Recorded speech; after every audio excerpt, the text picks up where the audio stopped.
এরা হলেন ধৃতরাষ্ট্র, ভীষ্মদেব, দ্রোণাচার্য, কৃপাচার্য, কর্ণ, দুর্যোধন এবং বাবা শকুনি।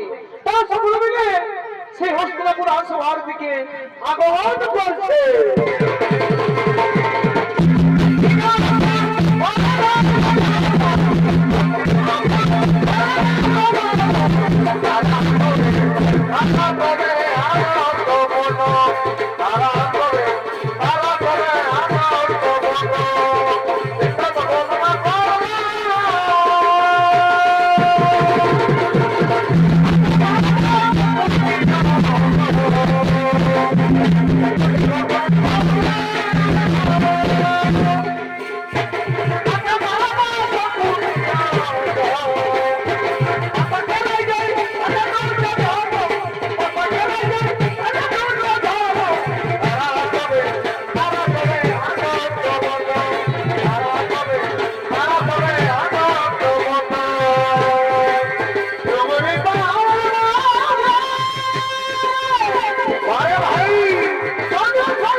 সকলে উপস্থিত হয়েছেন আর সঙ্গে সঙ্গে শকুনি বলছে,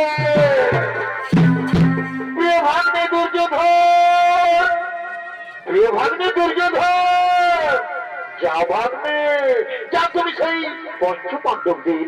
পঞ্চপাণ্ডবদের দাসের কর্ম করার জন্য এই রাজসভার মধ্যে ডেকে নিয়ে এসে ভাগ্নে।